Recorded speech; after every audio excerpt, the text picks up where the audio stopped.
तो स्टूडेंट्स, हमने last lecture में बात करी थी बायनसे फोर्स की। तो देखिए, बायनसे फोर्स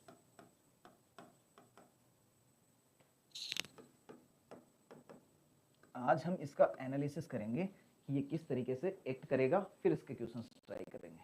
ठीक है, मैंने एक कंटेनर लिया, इस कंटेनर में कुछ फ्लूइड फिल कर दिया और फिर यहाँ पे एक इस तरीके से कोई ऑब्जेक्ट रखा। इस ऑब्जेक्ट पे नीचे की तरफ हमेशा एक फोर्स लगता है, ग्रेविटेशनल फोर्स mg।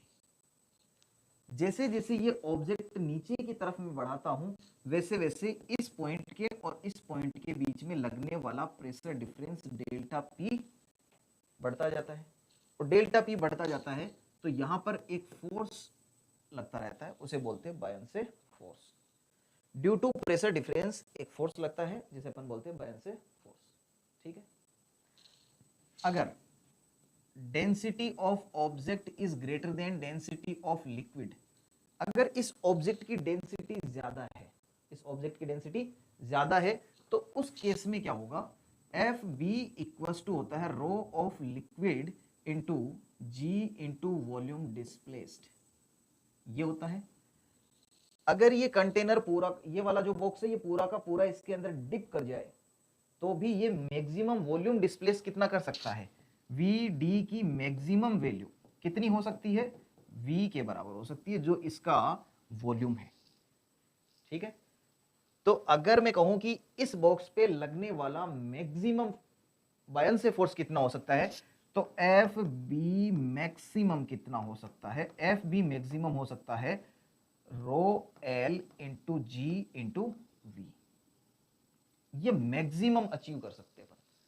अभी मैंने ये डिस्कस नहीं करा है कि इतना ही लगेगा, इससे कम लगेगा, लेकिन मैक्सिमम इतना हो सकता है, इससे ज्यादा नहीं हो सकता।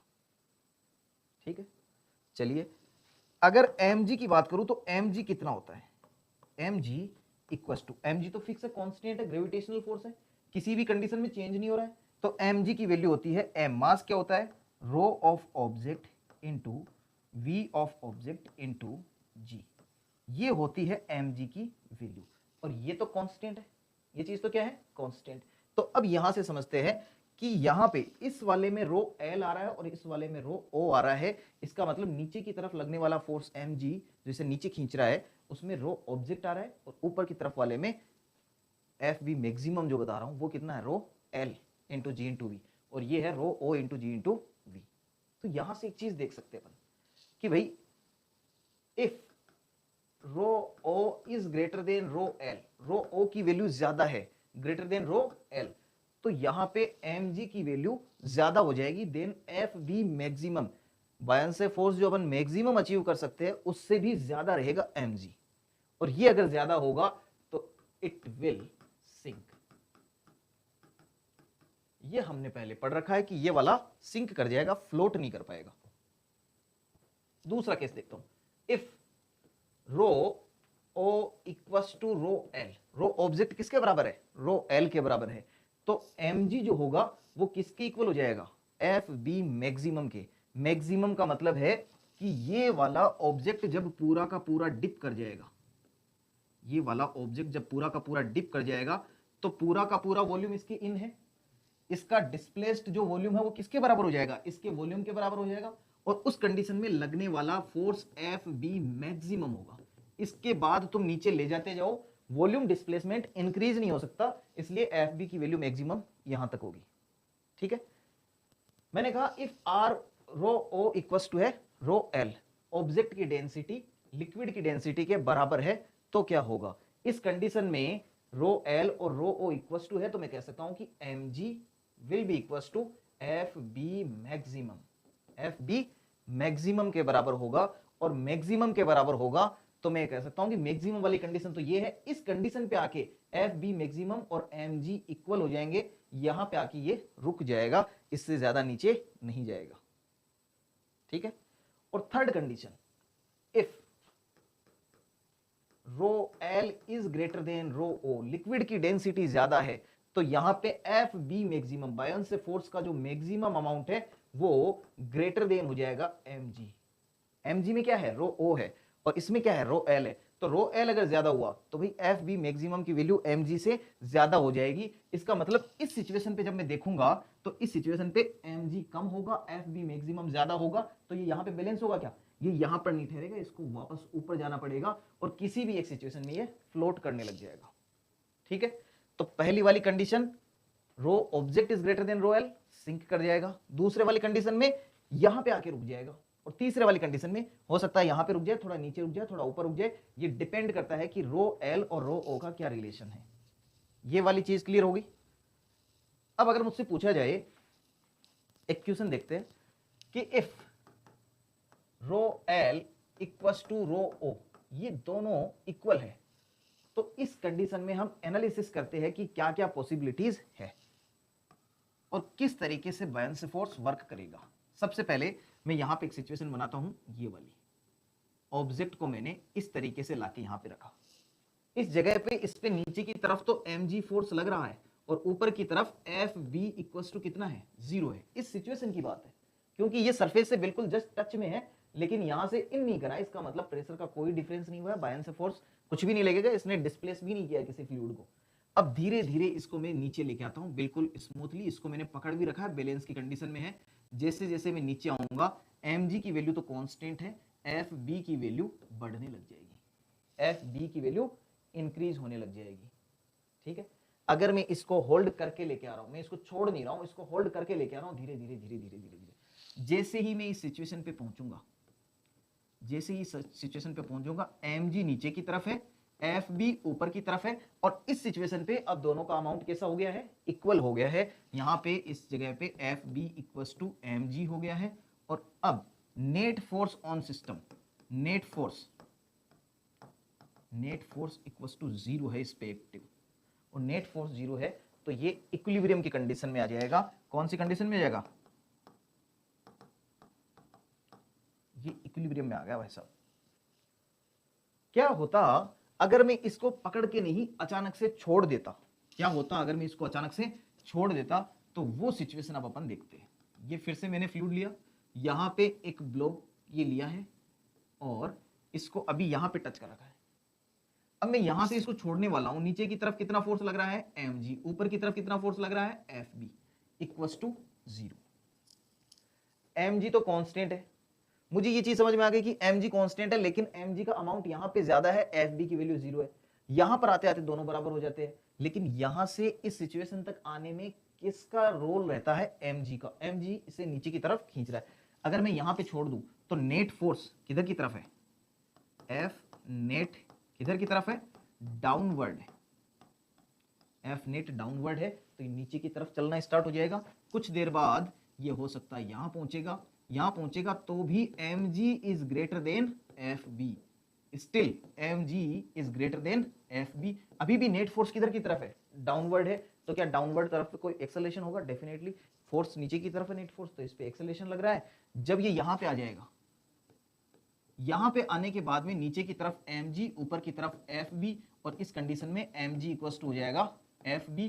अब नेट फोर्स कितना हो गया, 0। नेट फोर्स 0 हो गया तो एक्सेलरेशन 0। लेकिन क्या यहां तक आने में इसने कोई वेलोसिटी अचीव नहीं कर ली, तो यहां तक आने में इसके पास कोई वेलोसिटी हो जाएगी v, वेलोसिटी v से चल रहा होगा ये, तो ये यहां पे रुकेगा कि सिंक करता ही चला जाएगा, ये यहां से नीचे की तरफ चला जाएगा, क्योंकि इसके पास कोई वेलोसिटी है v। ठीक है, चलिए, तो ये वाली चीज समझ में आ गई। अच्छा, यहां पे आने के बाद में जब ये v वेलोसिटी से चल रहा होगा, तो हम अगर आइडियल फ्लूइड की बात करें तो वहां पर कोई भी फ्रिक्शन फोर्स नहीं होगा, ये नीचे की तरफ चलता ही जाएगा सेम वेलोसिटी के साथ में।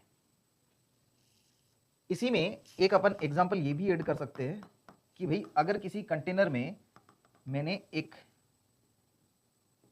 ऑब्जेक्ट को इस तरीके से बिल्कुल सरफेस टू सरफेस लेवल में लाके रखा है होल्ड करके, और इसे छोड़ दिया, तो इसके साथ क्या होगा, ये यहीं पर रहेगा, क्योंकि नेट फोर्स कितना है इस पे, 0।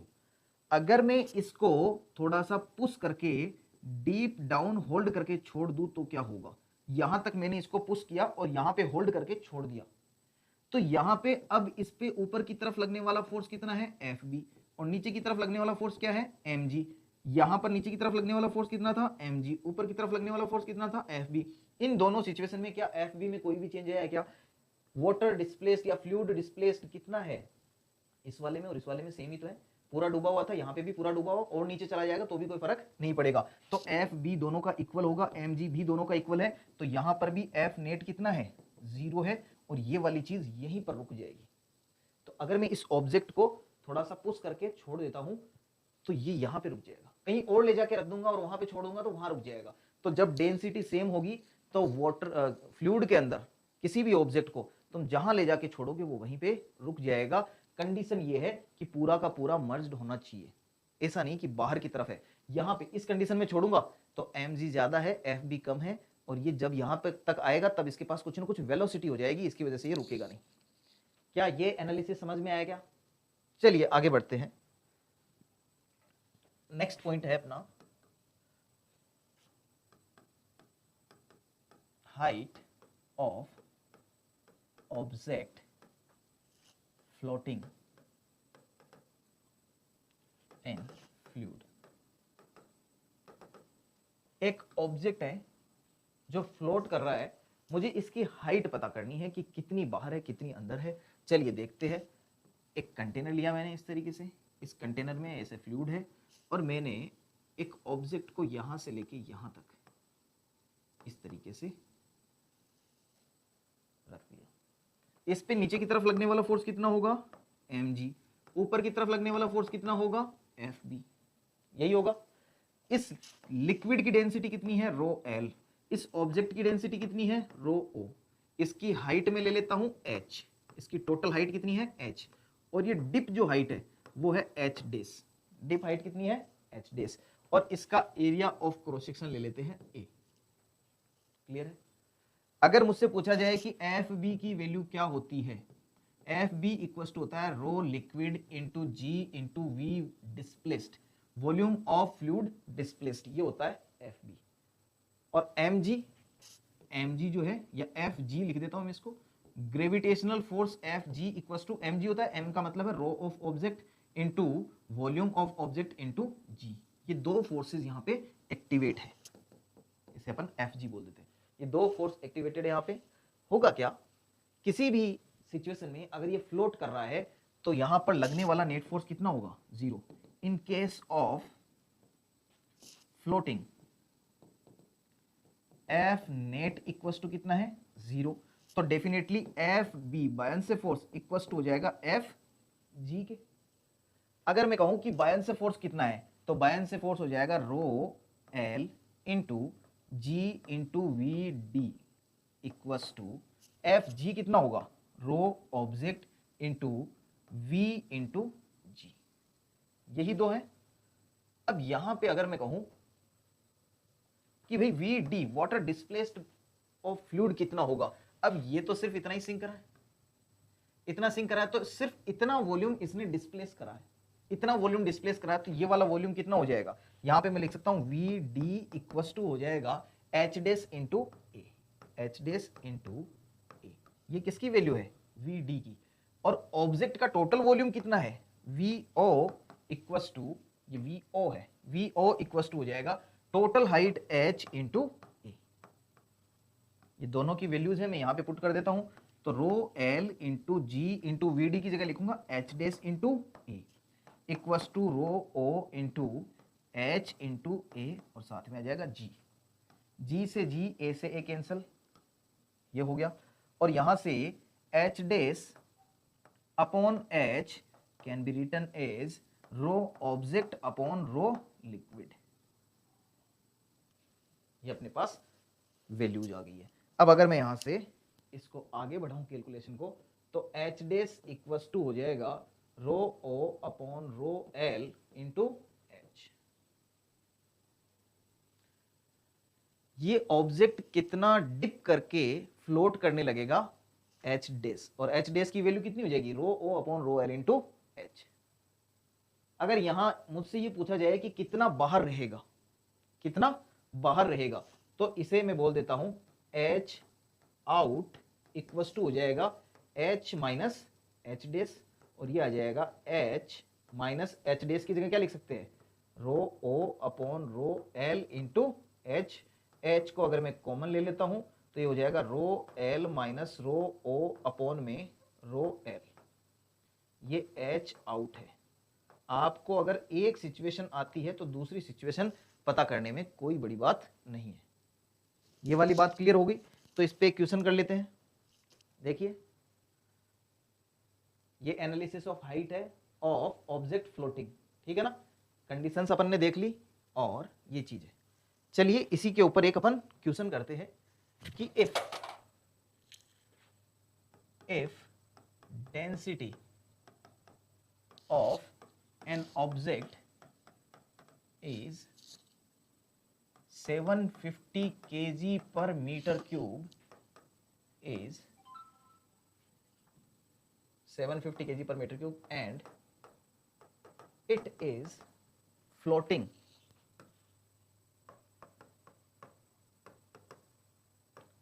in water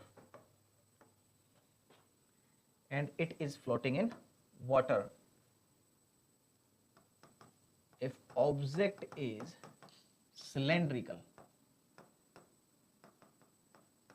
and its height is 10 meter, then how much height of object left outside the water। कहा गया है कि अगर एक सिलेंड्रिकल ऑब्जेक्ट है जिसकी डेंसिटी है 750 kg पर मीटर क्यूब और इसे वाटर के अंदर डिप किया गया और ये फ्लोट कर रहा है, अगर इसकी हाइट 10 मीटर है तो कितनी हाइट बाहर रहेगी, इस चीज को समझते हैं। ये कंटेनर है, इस कंटेनर में इस तरीके से वाटर भरा हुआ है। हम कह रहे हैं कि भाई ये वाला कोई सिलेंड्रिकल ऑब्जेक्ट है, इसकी टोटल हाइट 10 मीटर है। टोटल हाइट कितनी है? 10 मीटर। इसमें से कितनी हाइट रिमेनिंग है बाहर की तरफ? ये वाले को मैं एच डेस बोलता हूं, जो डेप्थ में है। कितना डिप किया गया है इसको अपन बोलते हैं एच डेस। अब हमें पता है कि H dash upon H equals to होता है rho object upon rho liquid. Rho object कितना दिया हुआ है? 750 अपॉन रो लिक्विड। वाटर की बात करिए, वाटर के लिए इसकी वैल्यू होती है 1000 और इसको जब मैं कैंसिल आउट करूंगा ये आएगा 3/4। तो यहां से एच डैश इक्वल्स टू आ जाएगा 3/4 टाइम्स ऑफ एच। एच की वैल्यू कितनी है? एच की वैल्यू है H dash equals to, H की वैल्यू पुट करता हूं 10 मीटर, तो ये 3/4 टाइम्स ऑफ 10 कितना आ जाएगा? 7.5 मीटर। 7.5 मीटर तो ये डिप है, ठीक है। अगर मुझसे पूछा जाए कि एच आउटसाइड कितना होगा, एच आउटसाइड इक्वल्स टू हो जाएगा 10 माइनस 7.5 इक्वल्स टू 2.5 मीटर। इतना ये बाहर रहेगा और बाकी ये डिप कर जाएगा। तो यहाँ पे ये वाली जो हाइट है ये 2.5 है और ये वाली जो हाइट है ये है 7.5। क्या इस तरीके के क्वेश्चंस कर सकते हैं अपन? चलिए नेक्स्ट क्वेश्चन देखते हैं।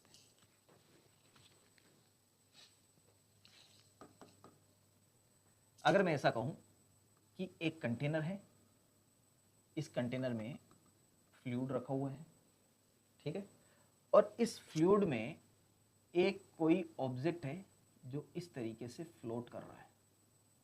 एक कोई ऑब्जेक्ट इस तरीके से फ्लोट कर रहा है।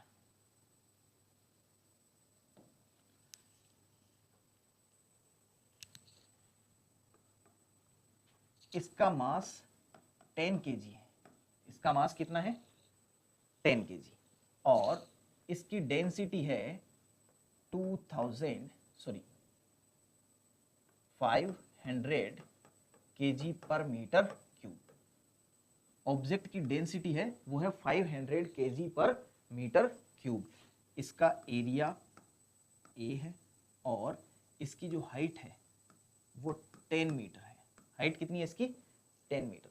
आपको बताना है कि इस पे कितना मास में और पुट करूं m कि ये यहां से इस सिचुएशन में आ जाए। m बाहर रहेगा लेकिन ये पूरा का पूरा डिप कर जाएगा। इस ऑब्जेक्ट को, जो भी फ्लोट कर रहा है, इस ऑब्जेक्ट के ऊपर कितना मास m में पुट करूं कि ये वाला ऑब्जेक्ट इस सिचुएशन में आ जाए, वाटर सरफेस के इक्वल आ जाए। हमें इसका ये वेट पता करना है, m मास कितना इस पे पुट करना है, और यहां पर वाटर है, वाटर की डेंसिटी हमें पता रहती है, इसलिए हम वाटर को यूज कर लेते हैं। क्या बात क्लियर है? तो चलिए इसको सॉल्व करते हैं। एक बार आप भी ट्राई कर लीजिए, देखिए कैसे होगा। सबसे पहले तो अगर मैं इस सिचुएशन में देखूं, जब ये बिल्कुल फ्री रखा हुआ था, इस पे कोई ऑब्जेक्ट नहीं रखा हुआ था, जब कोई ऑब्जेक्ट नहीं था तो ये इस तरीके का दिखता था, ठीक है। इसका कितना वॉल्यूम अंदर होगा कितना बाहर होगा ये पता करते हैं। तो अगर मुझे कहा जाए कि इसका कितना वॉल्यूम बाहर होगा कितना अंदर होगा, तो एक फॉर्मूला अपन ने अभी भी पढ़ा, H dash upon H equals to होता है rho object upon rho liquid. Rho object कितना दिया हुआ है 500, रो लिक्विड कितना होता है 1000। इसकी वैल्यू तो कितनी आई है 1/2, तो एच डेस इक्वस टू हो जाएगा h/2। टोटल हाइट अगर इसकी 10 मीटर है तो एच डेस इक्वस टू आ जाएगा 5 metre. H dash equals to कितना आ जाएगा 5 मीटर। क्लियर है? तो इस पे लगने वाला बायन्से फोर्स कितना होगा, इनिशियली इस पे लगने वाला बायन्से फोर्स कितना होगा, इनिशियली इस पे लगने वाला बायन्से फोर्स होगा F B equals to rho L into ji into V D, water displaced, ठीक है। या फिर सीधे सीधे अगर मैं ऐसा कहूं कि ये ऑब्जेक्ट अगर 10 kg का, ये ऑब्जेक्ट कितने का है 10 kg का, तो नीचे की तरफ कितना फोर्स लग रहा है mg, नीचे की तरफ लगने वाला फोर्स कौन सा है mg, ऊपर की तरफ fb, तो fb is definitely equal to mg। तो यहां से fb की वैल्यू होती है 10 into 10 equal to 100 newton. 10 kg का ये m इंटू जी, तो 100 न्यूटन का फोर्स इस सिचुएशन में इस पे ऊपर की तरफ लग रहा है, और नीचे की तरफ कौन सा लग रहा है mg। अब मैं इसकी बात करता हूं, इस पे नीचे की तरफ कितना फोर्स लग रहा है small m plus capital M into G. यहां पे नीचे की तरफ लगने वाला फोर्स ये है, और ऊपर की तरफ लगने वाला फोर्स क्या है Fb, ठीक है। नीचे की तरफ लगने वाला force m plus capital M G bracket के बाहर आएगा G, small m plus capital M दोनों का वेट इसी पे तो है, तो ये m भी इस पे फोर्स लगा रहा है, इस पे भी फोर्स नीचे लग रहा है, तो small m plus capital M into G equals to हो जाएगा buoyancy force. Buoyancy force 100 newton लग रहा था कब 5 मीटर की हाइट पे, अब इसकी हाइट कितनी डेप्थ में जा चुका है, ये टोटल h हाइट डेप्थ हो चुकी है, तो एफ बी नया वाला जो है NEW F B new equals to हो जाएगा एफ बी इंटू 2, ट्वाइस हो जाएगा, क्योंकि पहले हाइट कितनी थी 5 मीटर की, अब कितनी हो गई है 10 मीटर की, तो F B new equals to हो जाएगा 100 into 2 equals to 200 newton. F B new की वैल्यू कितनी है 200 न्यूटन। अब अगर मैं ले जाके इसको अंदर इस इक्वेशन को सॉल्व करूं, m प्लस एम जी, तो इसे लिखा जाएगा M G small plus capital M G equals to है 200। कैपिटल एम जी ये तो क्या है इस ऑब्जेक्ट का फोर्स है लगने वाला mg, और mg की वैल्यू कितनी थी 100, तो स्मॉल mg इक्वस टू आ जाएगा 200 माइनस 100, m इक्वस टू आ जाएगा 100 अपॉन में 10, तो ये कैंसिल हो जाएगा और ये आएगा 10 kg। ये सॉल्यूशन है अपने पास।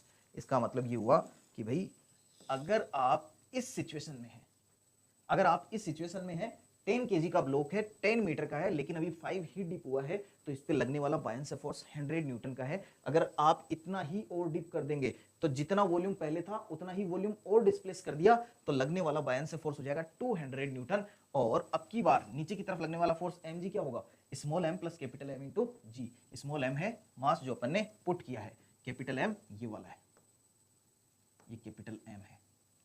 कैपिटल M की वैल्यू में दे रखी है 10 kg है, तो कैपिटल mg इक्वल टू कितना हो गया 100, और इसको जैसे ही मैं सोल्व करूंगा मेरे पास वैल्यू आ जाएगी कि भाई 10 kg का मुझे और फोर्स चाहिए, तो 10 kg मास हो गया, और इसका अगर वेट पूछा जाए, इसका अगर वेट पूछा जाए तो ये आ जाएगा 100 न्यूटन।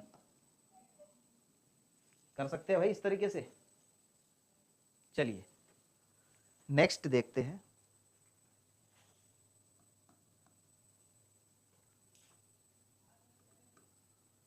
कंटेनर है, इसमें दो तरह के फ्लूइड है। कितने तरह के फ्लूइड है? दो तरह के फ्लूइड है। इस वाले की डेंसिटी है रो, स्पेसिफिक ग्रेविटी बता रहा हूं। स्पेसिफिक ग्रेविटी का मतलब अपन ने पढ़ा हुआ है पहले से, रिलेटिव डेंसिटी, और ये है रो इक्वल्स टू 1 और ये है रो इक्वल्स टू 3। और यहां पे एक कंटेनर है जो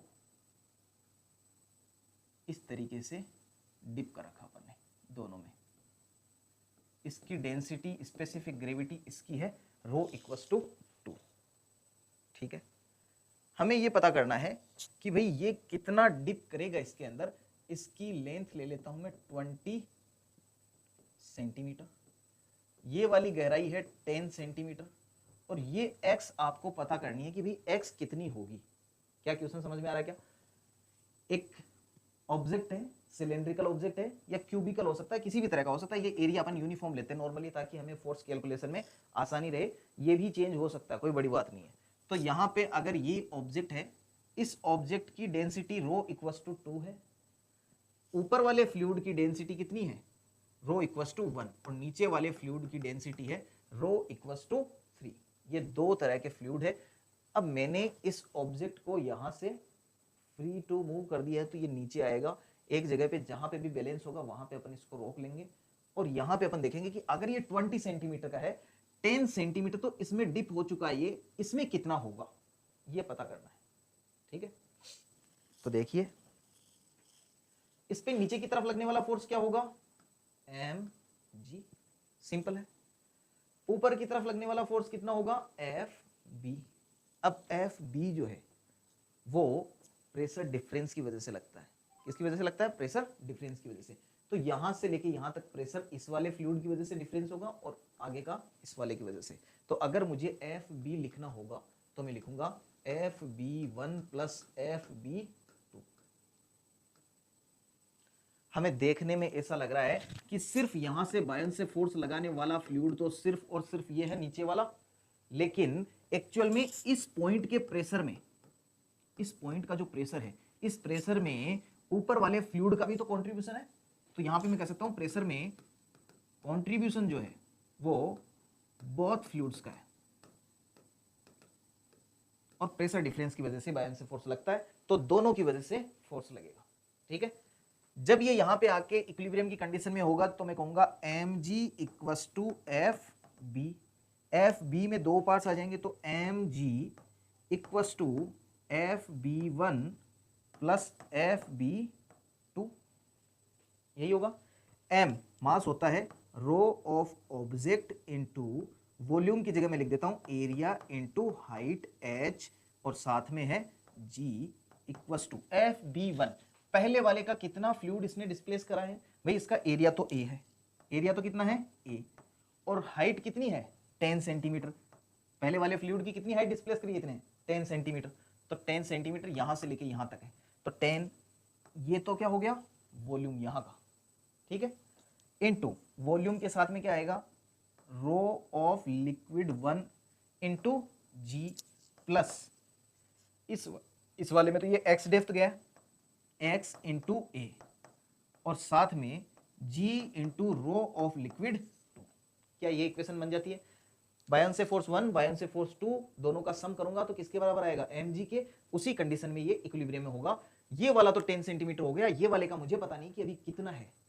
अभी चेक कर लेते हैं इस क्वेश्चन को, इस इक्वेशन को जब मैं सॉल्व करूंगा तो देखिए, रो ऑफ ऑब्जेक्ट का रो दिया हुआ है 2, ठीक है, इनटू, अच्छा ए जो है साथ में सब में वो तो मैं कैंसिल आउट कर देता हूं, जी कैंसिल हो गया और ए कैंसिल हो गया सबका, तो 2 into H equals to 10 into rho L1 है 1 plus x into rho L2 है 3। ये सारा डेटा अपन ने पहले से दिया हुआ है, गिवन डेटा। देखो रो 1 कितना है 1, स्पेसिफिक ग्रेविटी है ये। रो 2 कितना है? इस वाले का 2 है, और इस नीचे वाले फ्लूइड का है 3, ठीक है ना। तो तीनों का रो दिया हुआ है, इसका 2 है, इसका 1 और इसका 3 है। ये स्पेसिफिक ग्रेविटी है। स्पेसिफिक ग्रेविटी का मतलब है रिलेटिव टू वाटर। तो तीनों फ्लूइड की ग्रेविटी अपन को दी हुई है स्पेसिफिक। तो यहां से अपन देखो h है अपने पास में, x पता करना है, h की वैल्यू कितनी दे रखी है टोटल इसकी 20, तो 20 इंटू टू कितना हो गया 40 इक्वस टू, h की वैल्यू 20 है, मैं पुट करता हूं तो ये 40 हो जाता है, इक्वस टू 10 प्लस 3x, इस 10 को इधर भेज देता हूं तो 3x इक्वस टू कितना आ जाएगा 30, और यहां से मैं ये कह सकता हूं कि x इक्वस टू आ जाएगा 30 divide by 10, sorry 30 divide by 3, और इसकी वैल्यू आ जाएगी 10 सेंटीमीटर। कितनी आ जाएगी 10 सेंटीमीटर। इसका मतलब इसी कंटेनर को अगर मैं फिर से ड्रॉ करना चाहूं, ये कंटेनर है 10 सेंटीमीटर तो इसमें डिप है, और हमने पता कराया तो 10 सेंटीमीटर इसमें डिप है, और उस कंडीशन में इसकी सिचुएशन किस तरीके की बनेगी, अगर मैं इधर बनाना चाहूं तो ये रहा भाई अपना कंटेनर, ये रहा पहला फ्लूइड यहां से लेके यहां तक, और ये रहा दूसरा फ्लूइड, ठीक है। इसमें अगर मैं इसको डिप करना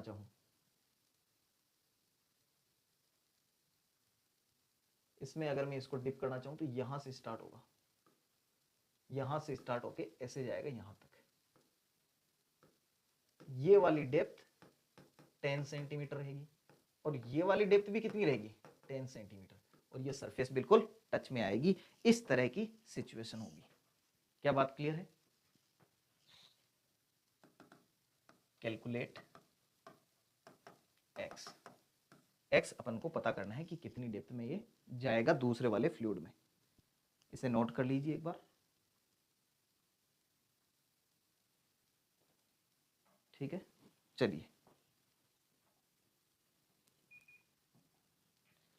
नेक्स्ट एग्जांपल देखते हैं। देखिए, अगर मैं एक ऑब्जेक्ट है जिसका मास m है, एक ऑब्जेक्ट है जिसका मास m है, और इस वायर में टेंशन T है, इस वायर की टेंशन कितनी है T, इसका वॉल्यूम है V, इसका वॉल्यूम V है, इसकी डेंसिटी को लिखता हूं डेंसिटी ऑफ ऑब्जेक्ट, रो ओ से मैं डिनोट करता हूं। जब मैंने m मास को किसी रस्सी से लटका रखा है तो इसके अंदर कुछ ना कुछ टेंशन होगी। अब मैं अगर इसी सिस्टम को ले जाके इस तरीके से किसी फ्लूइड में डिप कर देता हूं, किसी फ्लूइड में डिप कर देता हूं, इस सिस्टम को ले जाके m मास को पूरा का पूरा फ्लूइड में डिप कर दिया, यहां पर इस फ्लूइड की डेंसिटी है रो l, और कंडीशन है rho object is greater than rho l, rho object is greater than rho l। तो इसकी टेंशन कितनी होगी नई वाली टी डेस कितनी होगी ये अपन को पता करना है। क्या पता कर सकते हैं? चलिए देखते हैं। इस वाली कंडीशन में अगर मैं देखूं तो इस पे लगने वाला नीचे की तरफ फोर्स कितना है mg, और ऊपर की तरफ लगने वाला फोर्स क्या है t, और ये ऑब्जेक्ट इक्विलिब्रियम की कंडीशन में दिख रहा है मुझे, तो मैं कहूंगा t इक्वल्स टू mg। ये आ गई फर्स्ट सिचुएशन। पहली वाली सिचुएशन में t इक्वल्स टू किसके आया है mg के। दूसरी वाली सिचुएशन में देखते हैं। दूसरे वाले में t डेस है ऊपर की तरफ, mg नीचे की तरफ है, और ऊपर की तरफ एक और फोर्स है Fb, बायनसे फोर्स। तो यहां से अगर मैं इक्वेशन लिखूं तो mg equals to T dash plus Fb, T dash plus Fb। तो टी डेस इक्वल्स टू आ जाएगा mg minus Fb, mg minus Fb। इस वाली इक्वेशन से मैं कह सकता हूं mg इक्वल्स टू किसके है t के। तो अगर इसी इक्वेशन को मैं इसको इसमें ट्रांसफर करना चाहूं तो यहां से लिखा जा सकता है कि भाई T days equals to T minus Fb। Fb equals to क्या हो जाएगा, तो T days equals to T minus buoyancy force होता है rho liquid into ji into V of object. इतना टेंशन होगा। This is reading of tension.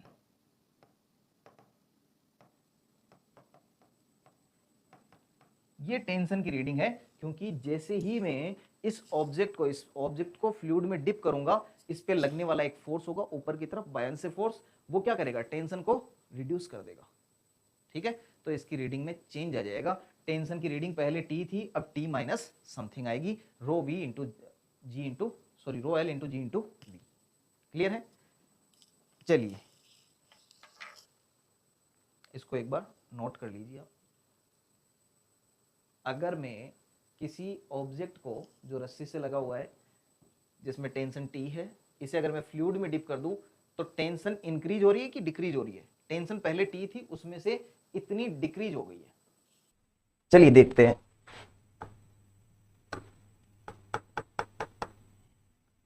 अगर मैं अब ये कहूं कि भाई एक ऑब्जेक्ट है जिसका मास स्मॉल m है और वॉल्यूम v है, इसे मैंने एक कंटेनर में रखा है। पहले कंटेनर इस तरीके से रखा हुआ था और इसका मास कैपिटल M था, और यहां पर अगर मैं एक मशीन लगाकर इसके ऊपर रख दूं तो इसकी जो रीडिंग थी वो थी कैपिटल M इंटू जी। सिंपल सी बात है, वेट इतना आ रहा था, ठीक है, ये फोर्स मेजर कर रही है, वेट मेजर कर रही है, तो R इक्वल्स टू आया M इंटू जी। अब जब मैंने इसके अंदर ये पत्थर डाल दिया या एक ऑब्जेक्ट डाल दिया, इस फ्लूइड की डेंसिटी रो L है, इस वाले की डेंसिटी रो O है। अब हमें पता करना है कि भाई इस कंटेनर की रीडिंग में क्या फर्क आएगा। इसकी रीडिंग तो अपन ने देख ली, इसकी रीडिंग तो पहले T थी और अब हो गई T dash equals to T minus rho L into ji into V. इतना चेंज आ गया इसकी टेंशन में। अगर मुझे कहा जाए कि भाई यहां पे तुमने एक रीडिंग के लिए फोर्स रीड कर रहा है ये वाला मशीन, तो बताना है कि भाई इसकी रीडिंग में क्या चेंज आएगा। पहले इसकी रीडिंग कितनी थी, कैपिटल M इंटू जी। अब इसकी रीडिंग बढ़ जाएगी कि कम हो जाएगी। मैंने पानी के अंदर एक ऑब्जेक्ट डाल दिया है जो ऊपर से बंधा हुआ है, लेकिन आपको बताना है कि इसकी रीडिंग में क्या फर्क पड़ेगा। चलिए देखते हैं। इस कंटेनर पे पहले से कौन सा फोर्स लग रहा है, कैपिटल M इंटू जी। इसे तो किसी ने चेंज नहीं करा अभी तक। इस ब्लॉक पे, ये ब्लॉक जो है ये इस कंटेनर पे कितना फोर्स लगा रहा है, देखो ब्लॉक पे ऊपर की तरफ टेंशन कितनी है T, नीचे की तरफ फोर्स कितना लग रहा है स्मॉल m इंटू जी, और ऊपर की तरफ कौन सा फोर्स लग रहा है FB। तो यहां से अगर इस बॉक्स का मैं फ्री बॉडी डायग्राम बनाऊं तो नीचे की तरफ mg है, ऊपर की तरफ T है और FB है। क्लियर है? तो FB देखो, ये जो FB है ये कौन लगा रहा है इस कंटेनर पे, इस बॉक्स पे ये FB लगा रहा है। ये फ्लूइड क्या कर रहा है, इस पे FB लगा रहा है, तो ये वापस रिएक्शन फोर्स लगाएगा नीचे की तरफ, जो किसके इक्वल होगा, FB के। क्या ये बात समझ पा रहे हो? क्या हम क्या कह रहे हैं कि भाई इस ब्लॉक पे टेंशन तो T ऊपर की तरफ है, mg नीचे की तरफ है, इतना तो कॉमन था, लेकिन जैसे ही फ्लूइड में डाला इस पे एक ऊपर की तरफ फोर्स लगने गया FB। अब ये FB किसने लगाया, FB लगाया फ्लूइड ने। तो फ्लूइड पे ये वाला ऑब्जेक्ट क्या करेगा, रिएक्शन फोर्स लगाएगा। इस पे FB लगा तो ये भी तो कुछ धक्का लगाएगा, तो इसने FB नीचे की तरफ लगा दिया। तो अब इस फ्लूइड का इस कंटेनर पे total force F net by fluid, F net equal to हो जाएगा FB plus mg, FB plus mg, और यही होगी रीडिंग इस मशीन की। ठीक है, अगर ये मास रीड कर रही है तो बाई फोर्स अपन इसका मास भी कैलकुलेट कर सकते हैं कि इफेक्टिव मास कितना आ जाएगा इसका। अदरवाइज फोर्स नेट कितना होगा, F net equals to FB plus mg, और FB की वैल्यू कितनी है, रो L इंटू जी into V plus capital M into G. ये F नेट है भाई। तो हमने दोनों तरफ देख लिया। जब टेंशन की रीडिंग देता हूं तो माइनस हो जाता है और इसकी रीडिंग देखता हूं तो प्लस हो जाता है। इतना सा चेंज है बस। क्या बात क्लियर हो गई क्या? चलिए एक क्वेश्चन करते हैं इसी के ऊपर।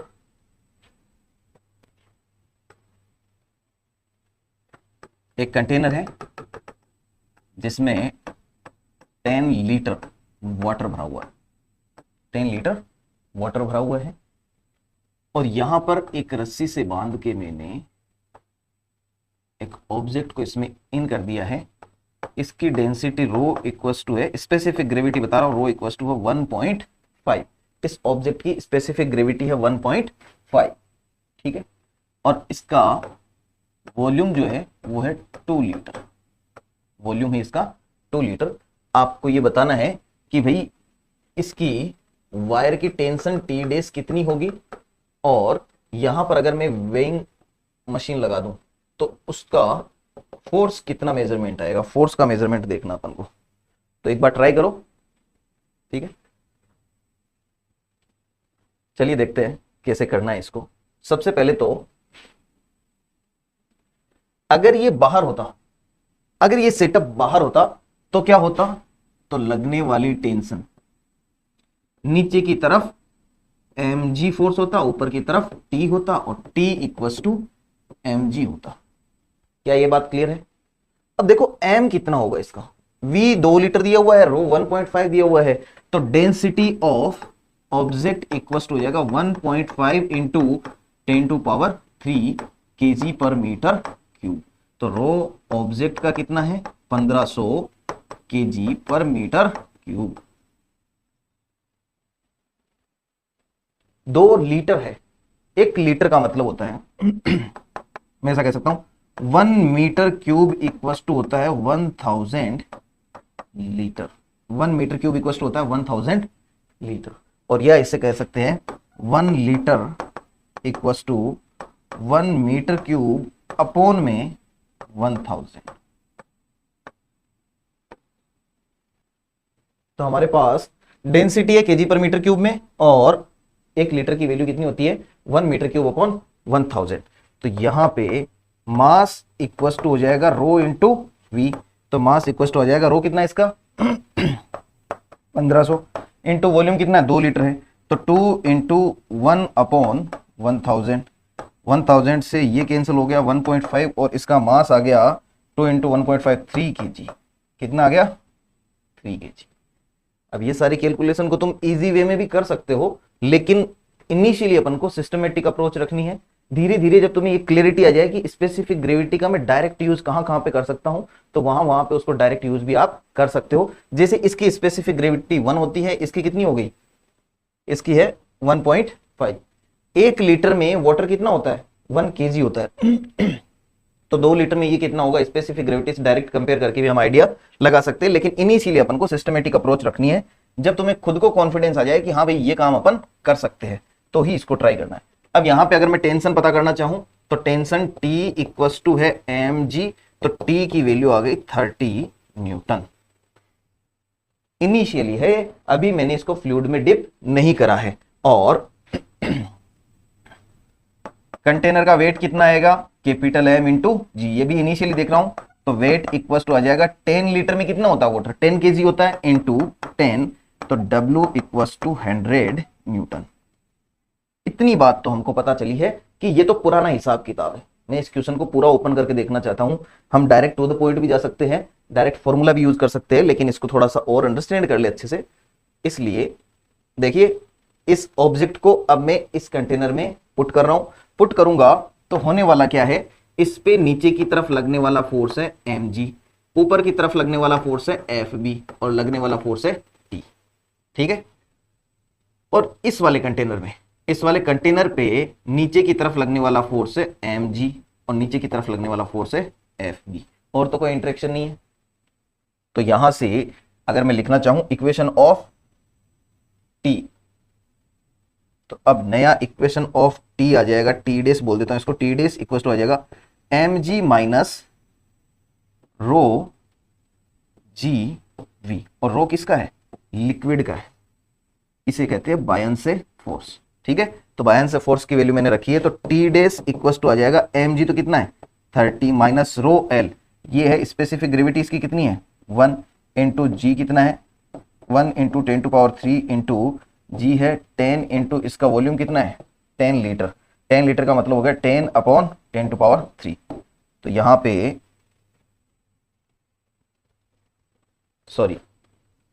यहां पे वॉल्यूम किसका आएगा, रो जी वॉल्यूम आएगा ऑब्जेक्ट का, और ऑब्जेक्ट का वॉल्यूम कितना है 2 लीटर। ठीक है। तो 2 इंटू 1 अपॉन 10⁻³, तो ये कैंसिल हो जाएगा, साथ में जी आएगा, तो 20 आ जाएगा।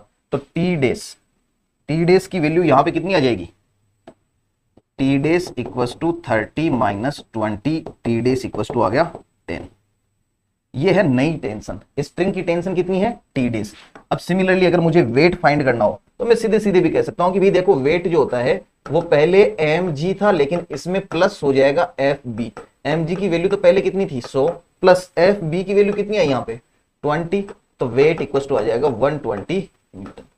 ये नीचे वाली मशीन की रीडिंग होगी, और ये वायर की टेंशन होगी। दोनों इस तरीके से अपन कैलकुलेट कर सकते हैं। क्या बात समझ में आती है? तो बहुत ज्यादा कॉम्प्लेक्स मेथड नहीं है इसका, ठीक है। यहां पे मेंशन कर देते हैं calculate tension in wire and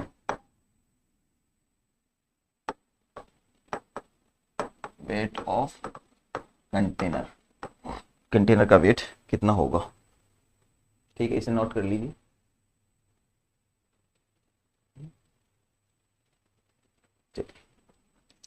next देखते हैं, कुछ एग्जांपल देखते हैं, बायन से फोर्स का ही एग्जांपल लेते हैं। अगर मैं ऐसा कहूं कि एक कंटेनर है, इस कंटेनर में मैंने एक स्फेरिकल बॉल को डिप करा है, ठीक है, लेकिन इस स्फेरिकल बॉल की खास बात है कि इसकी रेडियस जो है वो R1 से लेके R2 तक है, और ये वाली चीज यही सिर्फ सॉलिड है, और इसकी डेंसिटी रो ऑफ ऑब्जेक्ट बोली गई है। R1 से लेके R2 तक है और इसकी डेंसिटी रो ऑफ ऑब्जेक्ट बोली गई है। ये लिक्विड है, इसकी डेंसिटी है रो L। मुझसे ये पूछा गया है कि अगर इस ऑब्जेक्ट को मैं, इस बॉल को इसमें फ्रीली लीव करता हूं तो ये वाली बॉल इसकी सरफेस से बिल्कुल इस तरीके से टच होके और रुक जाती है। क्या बात क्लियर है? तो आपको बताना है कि what is the relation between rho O and rho L। इन दोनों में रिलेशन आपको फाइंड करना है। क्वेश्चन समझ पा रहे हैं क्या? ये ऑब्जेक्ट अगर बिल्कुल सरफेस पे आके रुक जाता है तो हमें बताना है कि भाई इस मटेरियल की डेंसिटी क्या होगी। चेक करते हैं। चलिए, सबसे पहले तो ये बताइए कि इस मटेरियल को नीचे की तरफ कौन लेके जा रहा है? इस ऑब्जेक्ट को नीचे की तरफ लेकर जा रहा है mg, और इसे ऊपर कौन मेंटेन कर रहा है? fb। तो सीधी सी बात है, जिस सिचुएशन में ये है उस सिचुएशन में mg और fb आपस में कैसे होंगे? इक्वल होंगे। तो मैं कहूंगा इन दिस सिचुएशन,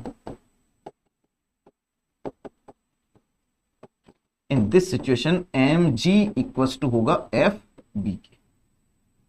और अगर mg fb के बराबर होगा तो अब तो क्वेश्चन में कुछ बचा ही नहीं है, अब तो सिर्फ मुझे वैल्यूज पुट करनी है, लेकिन बहुत ही सोच समझ के। देखो mg मास इसका, अब मास अगर मुझे इसका पता करना है तो मुझे पहले इसका ये वाला वॉल्यूम पता करना पड़ेगा, क्योंकि पूरे के पूरे वॉल्यूम में डिस्ट्रीब्यूशन नहीं है, बॉल R1 से लेकर R2 तक ही डिस्ट्रीब्यूटेड है।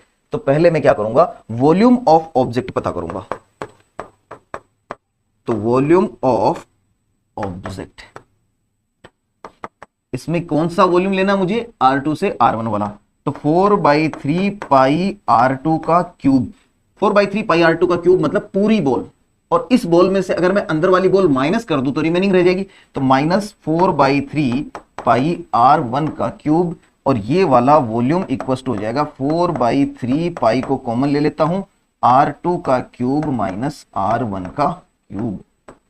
ये है वॉल्यूम। इस वॉल्यूम को अगर मैं डेंसिटी से मल्टीप्लाई कर दूं ऑब्जेक्ट की, तो मेरे पास क्या मास आ जाएगा क्या? तो यहां पे मैं ये कह सकता हूं कि m of object equal to हो जाएगा v into rho of object, और ये हो जाएगा 4/3 पाई रो ओ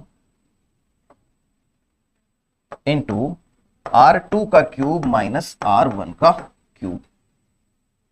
ये किसकी वैल्यू आई है? मास ऑफ ऑब्जेक्ट की। और इस पे लगने वाला फोर्स, तो m0g अगर मैं बोलूं तो ये आ जाएगा 4/3 पाई R0g ब्रैकेट में R2 का क्यूब माइनस R1 का क्यूब। ये कौन सा फोर्स है? mg फोर्स है। ये कौन सा फोर्स है? mg। अब हम आ जाते हैं अपने वाले बायोन से फोर्स पे। अब अपने बायोन से फोर्स पे आ जाते हैं। देखो mg नीचे की तरफ लग रहा है, ये मैंने कैलकुलेट कर लिया है ऑब्जेक्ट की डेंसिटी की फॉर्म में। अब मुझे fb पता करना है, ठीक है। fb की वैल्यू नॉर्मली क्या लिखते हैं अपन? fb लिखा जाता है रो l इंटू जी into V D, volume displaced, ठीक है। तो यहां से अब आगे बढ़ के देखते हैं। अच्छा एक चीज बताओ, अगर मुझे इसमें वॉल्यूम डिस्प्लेस लेना है तो कितना वॉल्यूम लेगा? क्योंकि ये तो पूरा का पूरा ऑब्जेक्ट वाटर के अंदर डिप हो गया, तो जितना ऑब्जेक्ट, अब देखो यहां पे वाटर तो है नहीं, वाटर है नहीं, तो ये पूरा का पूरा जितना भी कंटेनर के अंदर आया उतना इसने वाटर को डिस्प्लेस करा है। तो इस पूरे सिस्टम का वॉल्यूम लूंगा। तो अब देखो क्या करने का अपन को, मुझे लिखना है एफ बी। तो एफ बी इक्वल टू होता है रो एल इंटू जी इंटू वी डिस्प्लेस्ड। तो F B equal to rho L into ji into volume displaced कितना हो जाएगा 4/3 पाई R2 का क्यूब। बस ये हो जाएगा, और यहां से ये इक्वेशन नंबर 2 हो जाती है, ये इक्वेशन नंबर 1 हो जाती है। अगर इन दोनों को मैं इक्वल रख दूं तो मुझे पता चल जाएगा कि दोनों की डेंसिटी में क्या रिलेशन होगा। तो यहां से देखिए by equation 1 and 2, by equation 1 and 2 4/3 pi rho nought g R2 का क्यूब माइनस R1 का क्यूब इक्वल टू हो जाएगा रो एल इंटू जी 4/3 पाई R2 का क्यूब। 4/3 पाई से 4/3 पाई कैंसिल हो जाएगा, जी से जी कैंसिल हो जाएगा, और रो ऑफ ऑब्जेक्ट को अगर मैं लिखना चाहूं तो मैं इसे ऐसे लिख सकता हूं, rho of object equals to rho liquid bracket में R2 का क्यूब अपॉन R2 का क्यूब माइनस R1 का क्यूब। ये हो जाता है अपना डेंसिटी ऑफ ऑब्जेक्ट। क्या बात क्लियर है? क्या आसानी से कर सकते हैं। देखो कंसेप्ट अपना बहुत सिंपल है, कंसेप्ट अपना बहुत ज्यादा सिंपल है, लेकिन बस कुछ चीजों का ध्यान रखना है। कॉन्सेप्ट तो वेरी सिंपल है कि भाई एम जी नीचे की तरफ लग रहा है, एफ बी ऊपर की तरफ लग रहा है, और जब ये दोनों इक्वल हो जाएंगे तब ये स्टेशनरी हो जाएगा, रेस्ट की पोजीशन में आ जाएगा।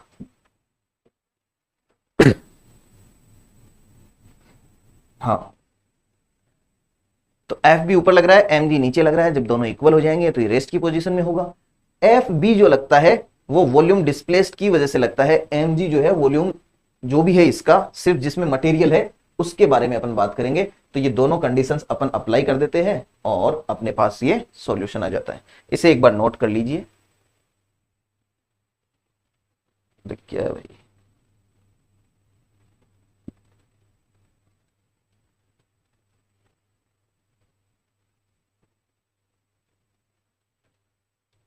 ठीक है,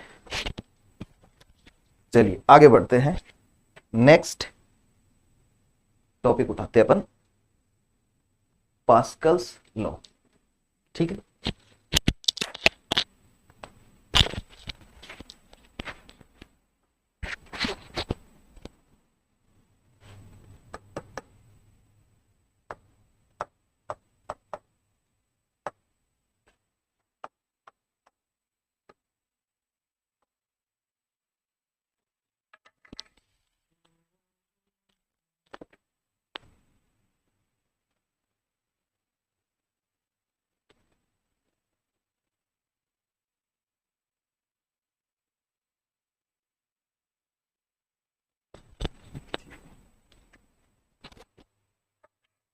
पास्कल्स लॉ नहीं करना है भाई, अभी रुक जाओ।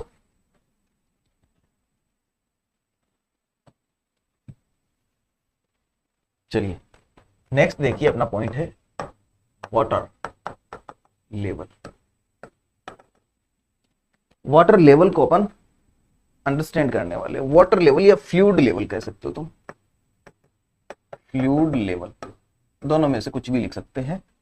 अब लेवल से क्या मतलब है इस चीज को एक बार समझते हैं। मान लीजिए कि एक कंटेनर है, ये कंटेनर है और इसमें ये एक बोट है, और इस बोट में एक बॉल रखी हुई है। ठीक है, यहां पे ये वाटर ही ले लेता हूं, इसकी डेंसिटी मुझे मालूम है, और इसकी स्पेसिफिक ग्रेविटी है 5, इसकी स्पेसिफिक ग्रेविटी 5 है, और इसका मास जो है m इक्वल टू 5 kg है। इसका मास कितना है 5 kg। तो होगा क्या, इस बोट के अंदर ये रखा हुआ है, बोट इसके वेट की वजह से डाउन है। अगर मैं इस ऑब्जेक्ट को उठाकर वाटर में पुट कर दूं तो वाटर के लेवल पे क्या फर्क पड़ेगा, वाटर का लेवल अप होगा कि डाउन होगा, या जैसा है वैसा का वैसा ही रहेगा, इसके बारे में हम बात करने वाले हैं। एक बार आप विचार कीजिए कि भाई एक बोट के अंदर मैंने पत्थर रख रखे हैं जिनकी स्पेसिफिक ग्रेविटी 5 है, कुछ भी हो सकती है, ज्यादा हो सकती है ना, डेंसिटी वाटर की तो ज्यादा ही होती है ना, सॉरी स्टोन की डेंसिटी तो ज्यादा होगी वाटर से। तो मैंने ऐसे स्टोन्स ले रखे हैं, भारी भारी स्टोन्स ले रखे हैं, इनको बोट में रख रखा और किसी पर्टिकुलर एक एरिया, एक रीजन के अंदर बोट है।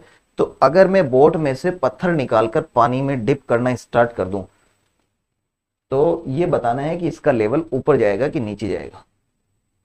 ठीक है, चलिए इसको समझते हैं। मैं पहला केस देखता हूं।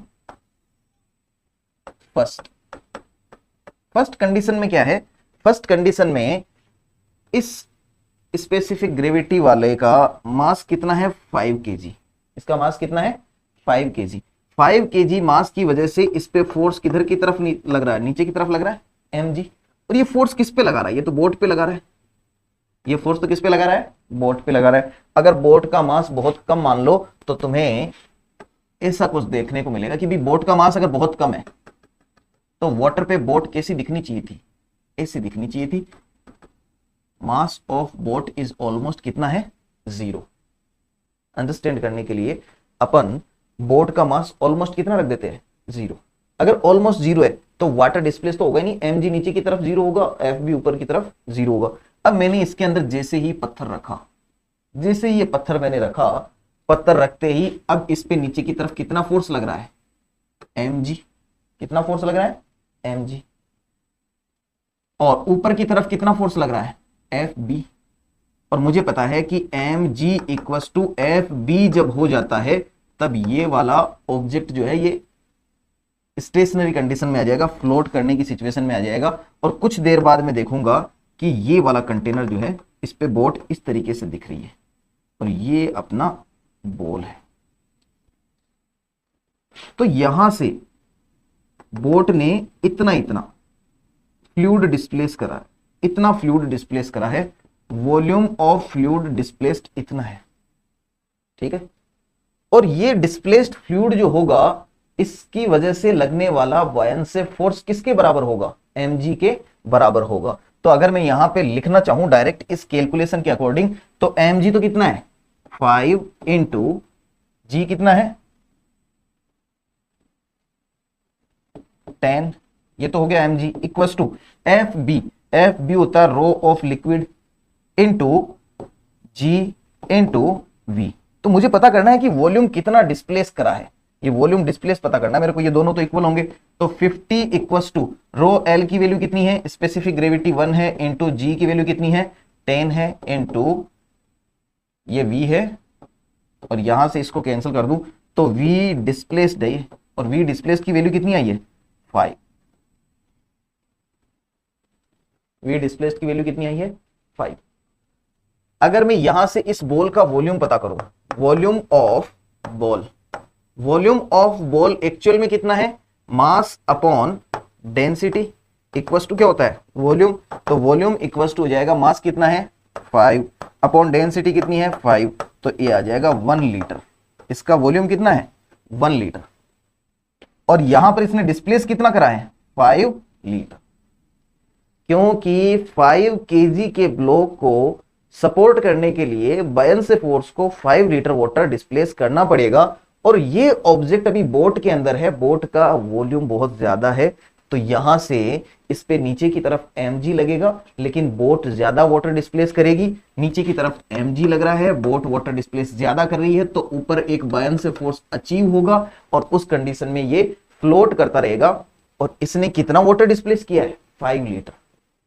ठीक है, अब अगर मैं इस ऑब्जेक्ट को उठाकर डाउन डिप कर दूं, अगर मैं इस ऑब्जेक्ट को उठाकर डिप करना स्टार्ट कर दूं तो उस कंडीशन में क्या होगा, सेकंड कंडीशन देखता हूं। सेकंड कंडीशन में मैंने ये बोट है और ये अपना लिक्विड था, यहां से मैं इसको, अभी ध्यान रखना मैं यहां पे हूं नहीं, मैं सिर्फ ये रिप्रेजेंट कर रहा हूं कि भाई इसको हमने उठा के किसी भी तरीके से बाहर डिप करना स्टार्ट कर दिया। तो जैसे ही ये इस वाटर के अंदर आएगा, इसकी स्पेसिफिक ग्रेविटी कितनी है, 5। तो इसकी डेंसिटी ज्यादा है, इसकी डेंसिटी ज्यादा है, डेंसिटी ज्यादा है, तो ये सीधे सीधे क्या करेगा, सिंक करेगा। सिंक करके ये मान लो यहां पहुंच गया, चाहे यहां पहुंच गया, जैसे ही पूरा पूरा वाटर के अंदर चला जाएगा तो मैं देखूंगा कि वाटर डिस्प्लेस्ड कितना है, वाटर डिस्प्लेस्ड कितना है, डिस्प्लेस कितना कर सकता है ये, जिसका जितना इसका वॉल्यूम है उतना ही तो ये डिस्प्लेस कर सकता है। तो इसने अब की बार वाटर डिस्प्लेस कितना करा है, वीडी इक्वल टू, इसका तो 1 लीटर है, तो अब की बार इसने कितना डिस्प्लेस करा वाटर, 1 लीटर। तो सोचिए कि पिछले कंडीशन में वाटर डिस्प्लेस कितना था, 5 लीटर। अब की बार ये इसको खुद को डिप कर दिया, खुद को डिप कर दिया, तो अब इसका बोट का तो कोई मास नहीं है, ये तो ऊपर चली जाएगी और ये अंदर चला जाएगा, अंदर इसने कितना डिस्प्लेस करना है, 1 लीटर। तो अब हम आ जाते हैं दोनों सिचुएशन को ऑब्जर्व करते हैं कि भाई एक कंडीशन में पहले इनिशियली वाटर लेवल ये है, ये इनिशियल लेवल है। अब मैं फर्स्ट कंडीशन में देखता हूं, फर्स्ट कंडीशन में वाटर डिस्प्लेस्ड कितना है, 5 लीटर। तो ये पहले यहां पे था, यहां से 5 लीटर डिस्प्लेस करेगा तो डेफिनेटली यहां कहीं तक आ जाएगा, और ये अपनी बोट आ गई, इसने 5 लीटर डिस्प्लेस करा है तो ये यहां तक पहुंच गया है। क्या बात समझ रहे हो, वाटर को डिस्प्लेस करेंगे तो वाटर कहां जाएगा, वाटर तो ऊपर जाएगा ना। तुम जैसे ही एक बाथ टब के अंदर जाके बैठते हो तो बाथ टब का लेवल इंक्रीज हो जाता है, क्योंकि तुम वाटर को डिस्प्लेस कर रहे हो, वाटर ऊपर की तरफ जाएगा। तो यहां पे 5 लीटर डिस्प्लेस करा है तो वाटर इस लेवल तक चला गया, ठीक है। अब अगर मैं कहूं कि नेक्स्ट केस में तुमने सिर्फ, ये 5 लीटर वाला था, यहां से तुमने सिर्फ 1 लीटर डिस्प्लेस करा है, पत्थर को जैसे ही डाला तो यहां से सिर्फ 1 लीटर डिस्प्लेस करा है, तो डेफिनेटली हाइट कम अचीव होगी। बोट हालांकि वहीं पे है, लेकिन बोट का कुछ मास कंसीडर अपन ने करा नहीं है। अगर बोट का मास होता भी तो भी कोई इफेक्ट नहीं होता, हमें तो डिफरेंस यहां से प्रोड्यूस हो रहा है इसकी वजह से। पिछली बार इसकी वजह से कितना चेंज हो रहा था, 5 LTR का, और इस बार इसकी वजह से कितना डिफरेंस आ रहा है, 1 LTR का। तो वाटर लेवल इस कंडीशन में इस हाइट पे था और इस कंडीशन में इस हाइट पे है, तो देखो किधर चला गया, डाउन, किधर चला गया है, डाउन। तो from first to second condition water level goes down, water level नीचे की तरफ जाएगा फर्स्ट कंडीशन से सेकंड कंडीशन तक। क्या बात क्लियर है। चलिए, तो अगर मैं एक बोट में बहुत सारे पत्थर ले जाऊं और इन पत्थरों को ले जाके किसी कंटेनर में या किसी भी पॉन्ड में ले जाके उनको डिप करना स्टार्ट कर दूं, तो पॉन्ड का लेवल इंक्रीज होगा कि डिक्रीज होगा, तो वो अलग कंडीशन हो जाएगी कि भाई तुमने अलग से एंट्री लिए, बाहर से तुम पत्थर फेंकना चालू करो, बाहर से पत्थर फेंकोगे तो कंडीशन अलग है। इसी बोट की बात कर रहा हूं, सिर्फ यहां से यहां की कंडीशन ध्यान में रखनी है अपन को, और यहीं पे कंसेप्ट लगता है। बाकी अगर मैं कहूं कि बाहर से पत्थर डाला है तो सीधी सी बात है, लेवल 1 लीटर के लिए कितना भी राइज हो, लेकिन होगा तो राइज ही, ठीक है ना। बोट से अगर मैं ले जाके ऐसा करूं तो इस तरह की सिचुएशन जनरेट होगी। इसमें एक और चीज समझ सकते हैं अपन कि अगर if density of object is equal to density of liquid, तो क्या कोई फर्क पड़ेगा क्या, दोनों की डेंसिटी सेम है। अगर डेंसिटी सेम होती तो पहली वाली कंडीशन में भी तो 1 लीटर होता, दूसरी वाली कंडीशन में भी कितना होता, 1 लीटर होता, तो नो अफेक्ट। अगर मैं कहूं कि rho of object is less than rho of L है, रो ऑफ ऑब्जेक्ट जो है वो less than rho of L है, तो इस सिचुएशन में क्या होता, इसको समझते हैं। ये वाले का वेट 5 kg हो गया, लेकिन वॉल्यूम कितना है, 1 लीटर। तो जैसे ही बोट में रखूंगा ये 1 लीटर नहीं 5 लीटर को डिस्प्लेस करेगा, क्योंकि एफ भी ऊपर की तरफ बैलेंस करने वाला है।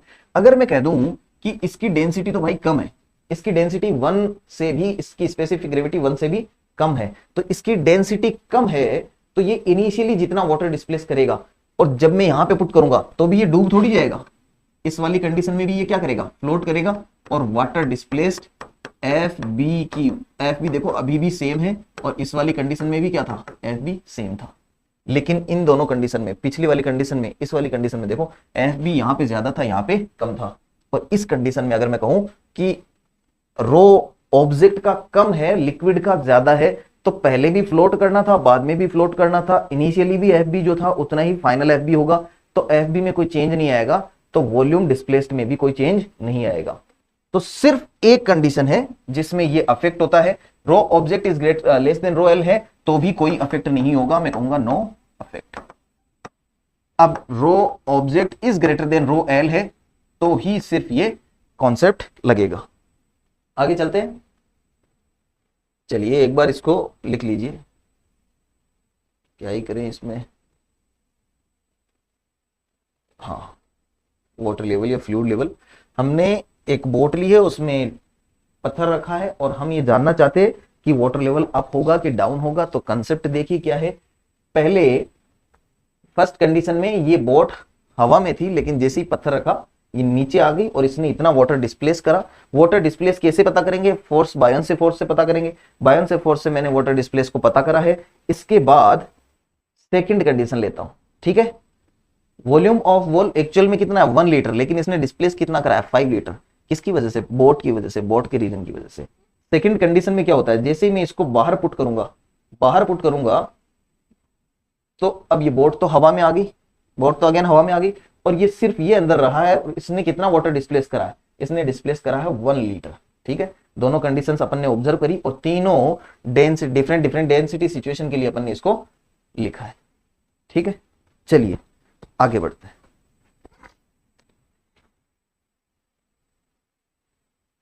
तो बायन्से फोर्स के इस तरह के कंसेप्ट अपन देखते हैं।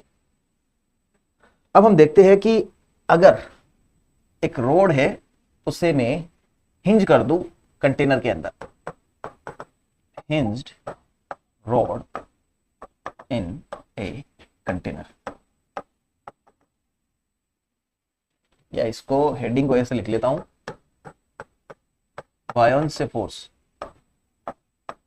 On a hinged rod in a container filled with fluid। एक कंटेनर है जिसको फ्लूइड से फिल किया गया है और उसके अंदर मैं एक रॉड को हिंज करके रखता हूं। तो मैं सिचुएशन आपको समझा देता हूं पहले कि भाई ये एक कंटेनर है और ये इसके अंदर फ्लूइड भरा हुआ है, और यहां से मैंने यहां से इस तरीके से एक हिंज लगा के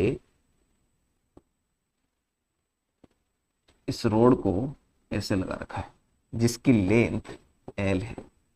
जिसकी लेंथ कितनी है? L, ठीक है। इस रॉड के साथ क्या होगा भाई? इस पे तो एक फोर्स लगेगा ऊपर की तरफ, FB बायन्से फोर्स लगेगा अपवर्ड डायरेक्शन में, और इस बायन्से फोर्स की वजह से ये, और नीचे की तरफ कौन लगेगा? mg। नीचे की तरफ mg लग रहा है, ऊपर की तरफ बायन्से फोर्स लग रहा है। तो first condition, if mg is greater than fb then it will tilt down। ये झुक जाएगी किधर की तरफ? नीचे की तरफ। और इसके लिए कोई कैलकुलेशन की जरूरत नहीं रहेगी, क्योंकि ये सीधे सीधे अगर झुक गई तो यहां पे टच होगी, तब तक ये घूमती रहेगी। सेकंड कंडीशन में लेता हूं। सेकंड कंडीशन में if mg is less than fb, if mg is less than fb, buoyancy force की वैल्यू अगर ज्यादा होगी तो क्या होगा? बायन्से फोर्स ज्यादा होगा तो ये वाली ऑब्जेक्ट ऊपर की तरफ जाने लग जाएगी और यहां से लेके यहां तक चली गई। मान लो एक ऐसी सिचुएशन आ गई कि ये अभी भी पूरी की पूरी अंदर है। अगर पूरी की पूरी अंदर है तो क्या बायन्से फोर्स में यहां से यहां तक जाने में कोई चेंज हुआ है क्या? बायन्से फोर्स होता है rho G V, volume of water displaced. जितना यहां पे डिस्प्लेस्ड था उतना यहां पे डिस्प्लेस्ड है। बायन्से फोर्स की वैल्यू अभी भी ज्यादा है, तो बायन्से फोर्स को बैलेंस करने के लिए इस रोड को यहां से निकलना पड़ेगा, और इस रोड को अगर निकलना पड़ेगा तो मैं ऐसा कह सकता हूं कि ये रोड इस तरीके से कुछ बाहर निकल गई। ये रोड कुछ इस तरीके से बाहर निकल गई और यहां तक मैं ऐसा मान लेता हूं कि वाटर के अंदर डिप है। अगर ये वाली लेंथ x है और ये वाली लेंथ स्मॉल l है, तो देखो सिर्फ स्मॉल l जो है लेंथ, वो इस फ्लूइड के अंदर डिप है, तो बायन्से फोर्स सिर्फ किस पे लगेगा? स्मॉल l पे। लेकिन mg किस पे लगेगा? पूरी की पूरी रोड पे। और यहां से जो डिफरेंस क्रिएट होता है उसी को अपन समझते हैं। अगर मुझे कहा जाए कि ये एंगल कितना होगा, ये एंगल थीटा कितना होगा, तो देखो कैसे इस एंगल थीटा की अपन कैलकुलेशंस कर सकते हैं। ठीक है, ट्राई करते हैं। कुछ डेटा मैं आपको दे देता हूं। ये रो ऑफ ऑब्जेक्ट है, इसका एरिया ऑफ क्रॉस सेक्शन अपन ए ले लेंगे और इसकी लेंथ टोटल एल दी हुई है। और इसकी डेंसिटी रो ऑफ एल ले लेंगे। और अब अपनी कैलकुलेशंस स्टार्ट करते हैं। तो अगर मैं अपनी कैलकुलेशंस स्टार्ट करना चाहूं तो सबसे पहले मैं ये समझूंगा कि यहां पे अगर ये आके रुक जाता है, अगर ये रुक जाता है तो इस पे लगने वाला नेट फोर्स कितना होगा, 0 होगा। इस पे लगने वाला नेट टॉर्क कितना होगा, नेट टॉर्क भी 0 होगा। अगर टॉर्क बैलेंस नहीं होगा तो ये घूमती रहेगी। तो अगर मैं कहूं कि यहां पे रुका हुआ है तो net torque on rod, net torque on rod is 0 at balance point.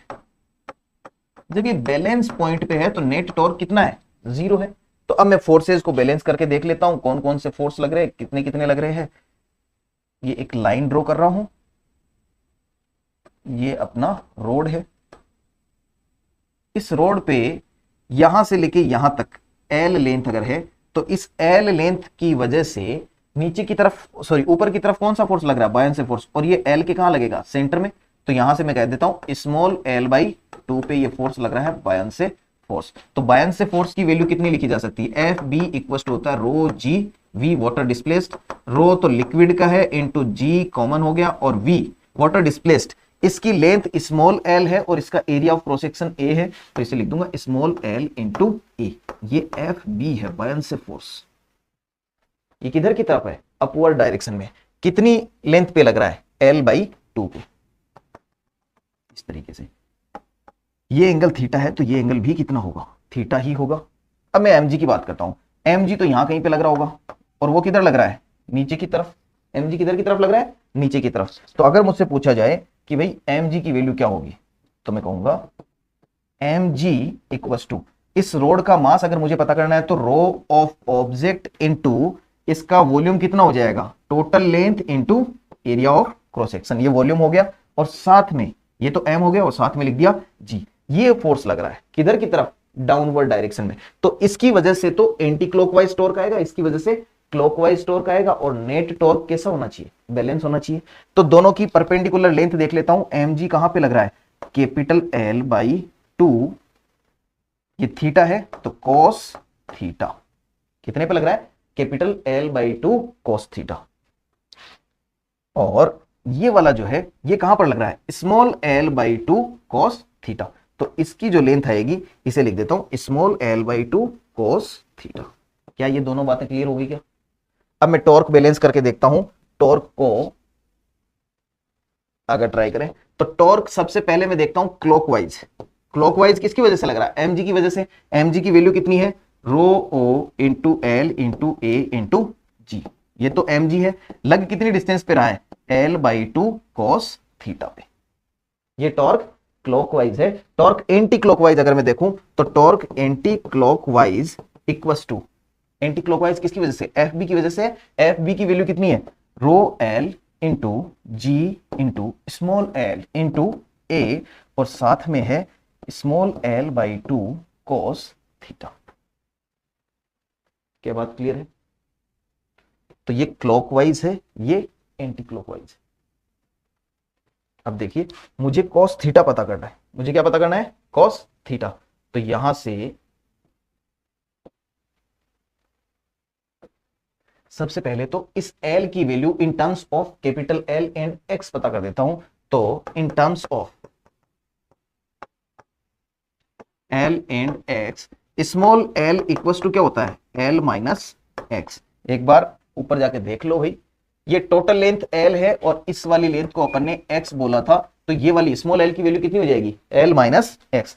तो जहां जहां मुझे स्मॉल एल दिखेगा मैं उसकी जगह लिख दूंगा एल माइनस एक्स। चलिए तो इस क्लॉकवाइज टॉर्क को और एंटी क्लॉकवाइज टॉर्क को अपन लिखते हैं। तो ये हो जाएगा rho O into A into G, rho not into A into G, L into L कितना हो जाएगा, L square divide by 2 cos theta. क्या इतनी बात क्लियर है। इस वाले केस में अगर लिखना चाहूं तो rho L into A into g divide by 2, और ये हो जाएगा स्मॉल एल का स्क्वायर है, स्मॉल एल की जगह लिखूंगा एल माइनस एक्स का होल स्क्वायर। ठीक है, और साथ में आ जाएगा कॉस थीटा। तो अपने पास दो इक्वेशन है और दो वेरिएबल, एक तो कॉस थीटा और एक क्या है एक्स, तो दोनों को सॉल्व कर सकते हैं। अगर मुझे पहले कॉस थीटा फाइंड करना हो या पहले क्या पता कर ले, एक्स की वैल्यू भी पता कर सकते हैं, तो दोनों को मैं इक्वल रख के अगर देखूं तो ए जी एल, ए जी से ए जी कैंसिल हो जाएगा, 2 से 2 कैंसिल हो जाएगा और cos थीटा से cos थीटा कैंसिल हो जाएगा। तो L square into rho nought equal to हो जाएगा रो एल ब्रैकेट में एल माइनस एक्स का होल स्क्वायर। ठीक है, ये हो जाएगा रो नॉट का root into L equal to rho L का रूट ब्रैकेट में आ जाएगा एल माइनस एक्स। मैंने दोनों तरफ रूट कर दिया तो इसका स्क्वायर हट गया, इसका स्क्वायर हट गया, तो साथ में रो नॉट और रो एल का क्या आ गया रूट। इसको ओपन करूंगा तो रूट में rho not L equal to root में rho L L minus rho L X. इसको इधर ले आता हूं, इसको इधर भेज देता हूं, तो मेरे पास rho L X equal to आ जाएगा रूट में rho L into L minus rho not का रूट इंटू एल अपॉन में, बस इतना आया अभी। तो इसको डिवाइड में भेज देंगे तो x की वैल्यू आ जाएगी। अब देखो यहां से l कॉमन ले लेता हूं तो बाहर की तरफ क्या आएगा, रूट में रो एल माइनस रूट में रो नॉट अपॉन में रो एल का, इसका भी रूट ही है ना, तो ये आ जाएगा रूट में rho L. This is the value of x। ये किसकी वैल्यू है, x की। अगर मुझसे पूछा जाए कि डेंसिटी ऑफ ऑब्जेक्ट इतनी है, डेंसिटी ऑफ लिक्विड इतनी है, तो एल का कितना पार्ट, एल का कितना पार्ट बाहर रहेगा सरफेस से, तो इतना पार्ट भी बाहर रहने वाला है सरफेस से। क्या बात क्लियर है? चलिए दूसरा देखता हूं मैं, क्या cos थीटा की वैल्यू अपन पता कर सकते हैं? तो एक बार देखते हैं कि सीधे सीधे यहां से कोई अप्रोच है कि अपने पास। cos थीटा देखो, ये वाला x है, ठीक है, ये x अपन को पता है, इसकी टोटल लेंथ अपन को पता है। तो यहां से अगर मैं एक ट्राइंगल बना दूं, यहां से अगर मैं एक ट्राइंगल बना दूं, तो ये वाली लेंथ l है और ये वाली लेंथ x है। तो लेंथ से तो अपन कुछ नहीं कर सकते। cos थीटा की वैल्यू अपन दूसरा मेथड क्या कर सकते, इक्वेशन में x की वैल्यू रख सकते हैं, है ना। देखो ये दोनों आपस में कैसे हैं, इक्वल है। तो यहां पे दिस माइनस दिस करूंगा तो क्या आएगा, जीरो आएगा, जीरो आएगा तो cos थीटा तो कॉमन आएगा, cos थीटा वैसे भी जीरो ही आ जाएगा। चलिए देखिए x की वैल्यू, हाँ तो x इक्वस टू है एल ब्रैकेट में root L nought, sorry root rho L minus root rho object upon root में रो एल। ये तो एक तरीका है, ठीक है। और अभी नेक्स्ट पॉइंट अपने पास रह रहा है cos थीटा। तो एक चीज अपन समझते हैं कि भाई cos थीटा कैलकुलेट करने के लिए मुझे रिक्वायर्ड है ये वाली लेंथ। अगर मुझे कभी भी cos थीटा कैलकुलेट करना है तो मुझे इस वाली लेंथ की जरूरत पड़ेगी कि भाई इस कंटेनर के ऊपर वाटर की लेंथ कितनी है। तो अगर मैं ये बोल दूं कि इसकी लेंथ y है, इसकी लेंथ कितनी है y, तो अब यहां से अपन ज्योमेट्री बना सकते हैं। देखो ये वाली लेंथ कितनी है y और ये वाला एंगल कितना है थीटा, तो y और दिस। तो यहां से अगर मुझे बोल दिया जाए कि ये वाली लेंथ y है, ये वाली लेंथ कितनी है y, तो दिस इज y और दिस इज स्मॉल l। तो यहां से अगर मुझे थीटा लिखना हो तो मैं सीधे सीधे लिख सकता हूं कि sine theta, sine theta equals to, sine theta equals to क्या हो जाएगा भाई, साइन थीटा इक्वस टू हो जाएगा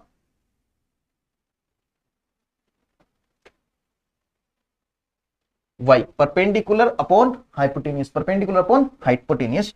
तो y इक्वस टू हो जाएगा परपेंडिकुलर अपॉन हाइपोटेनियस। ये वाली चीज y दे रखी है और ये वाली चीज स्मॉल l है। तो मेरे पास साइन थीटा इक्वस टू आ जाएगा y बाई स्मॉल l, और इसे लिखा जा सकता है y अपॉन में स्मॉल l का मतलब है कैपिटल L माइनस x, और इसका मतलब है y अपॉन में L माइनस x की जगह क्या लिख सकता हूं, L रूट में रो L माइनस रूट में रो O अपॉन रूट में रो L। दिस L को कॉमन ले लेता हूं, इसको रिवर्स कर देता हूं, तो ये वाली चीज कुछ इस तरीके से लिखी जा सकती है, sine theta equals to y by L। ठीक है, L को कॉमन ले लिया तो यहां से बचेगा 1 माइनस रूट में रो एल, माइनस माइनस हो जाएगा प्लस, या अभी इसको रखने देते हैं ऐसे, 1 माइनस रूट में रो ओ अपॉन में रो एल का रूट। इसको सोल्व करूंगा, रो L minus rho L plus का रो ओ हो जाएगा, तो ये वाला हो जाएगा y बाई एल रूट में 1 अपॉन रूट में रो एल माइनस रूट में रो एल प्लस रूट में रो ओ अपॉन में रो एल। ये तो कैंसिल हो जाएगा, रो एल ऊपर चला जाएगा, रो नोट नीचे रह जाएगा, तो फाइनली अपने पास वैल्यू आ जाएगी y by L rho L upon में रो ओ का पावर 1/2। ये किसकी वैल्यू आ गई? साइन थीटा की। ठीक है, अच्छा ये एक टर्म है भाई, ये अपन बहुत डिटेल में करके लेके आए हैं, ऐसा जरूरी नहीं है, आप कोई दूसरा ट्राइंगल लोगे बहुत इजीली भी हो जाएगा। ठीक है ना, आप x की टर्म्स में भी फाइंड कर सकते हो, x की टर्म्स में फाइंड करोगे तो ट्राइंगल कौन सा ले लोगे? ये वाला ट्राइंगल ले लोगे x, ये वाला क्या हो गया x, लेकिन इस वाले केस में मुझे ये वाली हाइट नहीं पता कि ये हाइट कितनी होगी, तो यहीं से करना पड़ेगा अपन को। ये l है, इसे अपन l माइनस x लिखते हैं, ये स्मॉल l है। ठीक है ना, ये वाली चीज क्या है? स्मॉल l, और स्मॉल l को मैंने l माइनस x ऑलरेडी लिख दिया और x की वैल्यू भी यहाँ पे पुट कर दी है, तो मेरे पास फाइनली ये वाली वैल्यू आ जाती है y by L rho L upon rho not की पावर 1/2। ठीक है, चलिए इसको पढ़